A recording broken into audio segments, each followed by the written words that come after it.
श्री गणेशाय नमः। आज फिर धार्मिक ज्ञान में आपका स्वागत है। आज मैं हरिशयन एकादशी के बारे में बताने जा रही हूँ।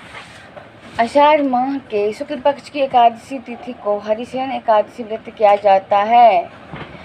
इस वर्ष यह व्रत 20 जुलाई 2021 को है। इसी दिन से चतुर्मास शुरू हो जाएंगे। इस एकादशी को देवशयनी एकादशी भी कहा जाता है। यह एकादशी व्रत श्रेष्ठ मानी गई है।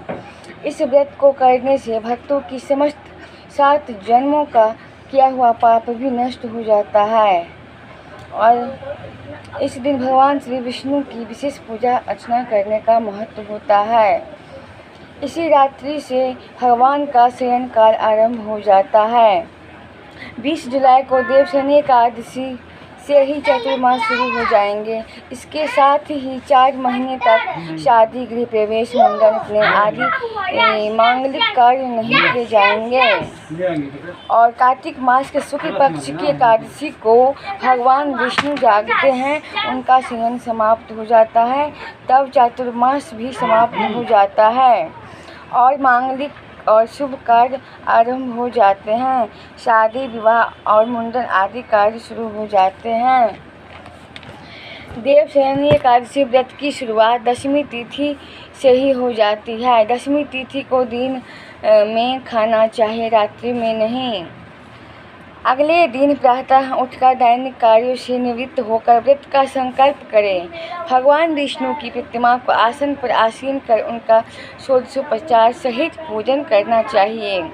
पंचामृत से स्नान करवाकर धूप दीप आदि से पूजा करनी चाहिए।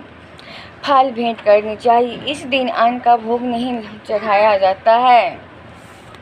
इसके बाद मंत्र द्वारा स्तुति करनी चाहिए। विष्णु सहस्त्र नामों का पाठ करना चाहिए। ओम नमो भगवते वासुदेवाय का जाप करना चाहिए। इस व्रत को विधि पूर्वक करने से जीवन में सुख, समृद्धि और शांति आती है। इसके साथ ही हर परेशानी दूर हो जाती है। एकादशी व्रत सभी व्रतों में श्रेष्ठ मानी गई है। एकादशी व्रत मोक्षदायिनी मानी गई है। इस व्रत से व्यक्ति को सीधे मोक्ष की प्राप्ति होती है। वह सीधे प्रभु के चरणों में पहुंचता है। एकादशी व्रत मोक्षदायिनी है, मोक्षदायिनी व्रत है।